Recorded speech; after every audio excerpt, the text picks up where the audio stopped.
Dalam dunia tasawuf, terdapat satu ungkapan yang mengguncang kesadaran manusia. Man arafa nafsahu faqad arafa rabbah. Siapa yang mengenal dirinya, maka dia akan mengenal Tuhannya. Kalimat ini bukan sekedar kata-kata indah yang menghiasi lembaran kitab hikmah. Bagi Imam Al-Ghazali, kalimat ini adalah pondasi awal dalam perjalanan suluk menuju Allah. Ia meyakini bahwa ma'rifatullah, pengenalan terhadap Allah, harus dimulai dari ma'rifatun nafs atau pengenalan terhadap diri sendiri.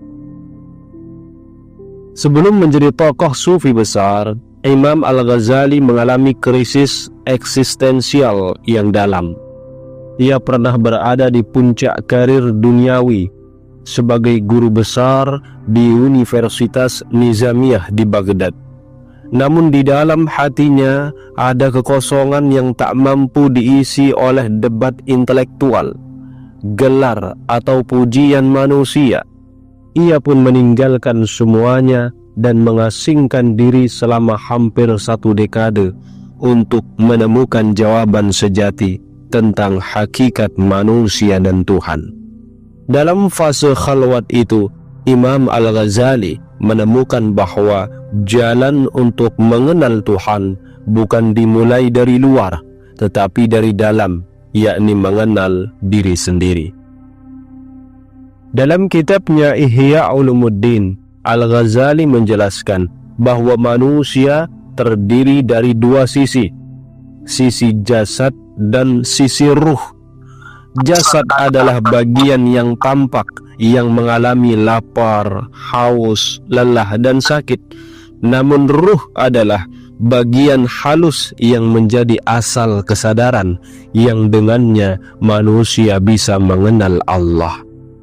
Mengenal diri berarti menyadari siapa sebenarnya aku dalam diri ini. Bukan nama, bukan status, bukan tubuh, tapi kesadaran yang menyaksikan, merasa, dan mencari makna hidup. Ruh inilah yang berasal dari Allah. Wa nafakhtu fihi min ruhi. Dan hanya dengan membersihkannya, seseorang bisa kembali mengenal sumber asalnya, Allah Subhanahu wa ta'ala. Metode Al-Ghazali dalam mengenal diri.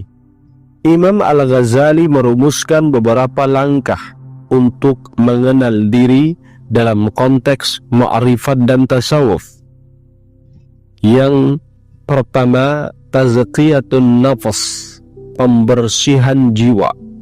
Imam Al-Ghazali menekankan pentingnya membersihkan hati dari sifat-sifat tercela seperti riya, hasad, ujub, takabbur, dan cinta dunia. Dalam kitab Mukasyafatul Qulub, ia mengatakan hati itu ibarat cermin. Jika penuh dengan debu dan karat, ia tak akan bisa memantulkan cahaya ilahi. Pembersihan hati menjadi langkah awal agar cahaya Tuhan bisa memancar dalam kesadaran manusia.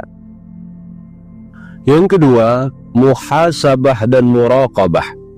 Muhasabah adalah introspeksi diri setiap hari. Imam Al-Ghazali menganjurkan agar setiap malam seorang hamba mengevaluasi ucapannya, tindakannya, dan niatnya. Muraqabah adalah kesadaran bahwa Allah selalu mengawasi setiap saat dan setiap detik. Dengan kedua latihan ini, seseorang semakin peka terhadap bisikan hati dan semakin jujur dalam melihat siapa dirinya sebenarnya. Yang ketiga, tafakkur, banyak merenung. Salah satu metode penting yang diajarkan Imam Al-Ghazali adalah tafakkur, merenungi ciptaan Allah, merenungi kehidupan dan tujuan keberadaannya. Dalam perenungan yang dalam, seseorang akan sadar bahwa tubuh ini fana, dunia ini sementara, dan hanya Allah yang kekal. Dalam kitab Al-Munqidh Minad Dhalal ia berkata, bila engkau ingin mengenal Tuhan, mulailah dengan merenungi dirimu sendiri. Siapakah engkau tanpa ruh? Apakah engkau hanya sekedar daging dan tulang? Apakah tujuanmu hidup semata-mata makan, tidur, dan bersenang-senang? Imam Al-Ghazali juga mengajarkan bahwa dalam diri manusia ada musuh tersembunyi, yakni nafsu. Nafsu bukan sekedar keinginan biologis, tetapi dorongan batiniah yang membawa manusia jauh dari Allah. Hawa nafsu kekuasaan, hawa nafsu syahwat, hawa nafsu cinta dunia, ego dan keangkuhan. Ia membagi nafsu dalam beberapa tingkatan. Nafsu ammarah, jiwa yang memerintahkan kejahatan. Nafsu lawamah, jiwa yang mencela diri. Nafs al-mutmainnah, yakni jiwa yang tenang. Hanya dengan jihad melawan hawa nafsu, seseorang bisa naik ke tingkatan tertinggi, yaitu jiwa yang tenang yang dikembalikan kepada Allah dengan ridha. Imam Al-Ghazali membahas secara mendalam bahwa hati adalah pusat kesadaran rohani. Bila hati gelap, maka seluruh pandangan hidup menjadi gelap. Bila hati tenang, maka cahaya ilahi akan masuk dan membimbing langkah-langkahnya.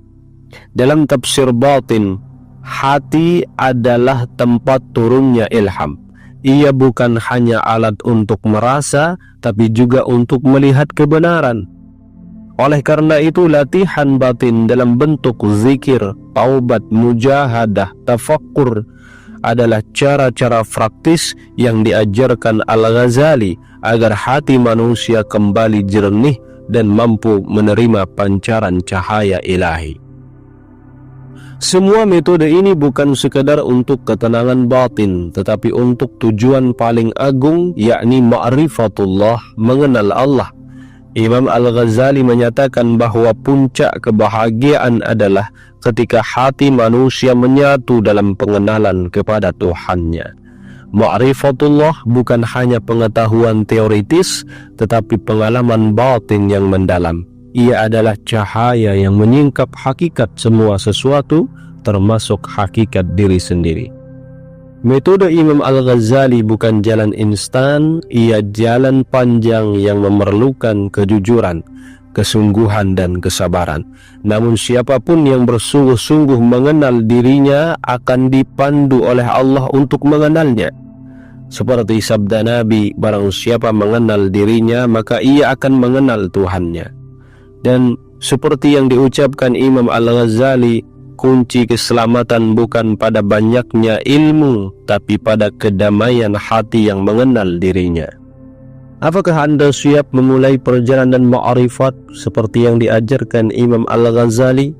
Perjalanan untuk mengenal dirimu dan mengenal Tuhanmu?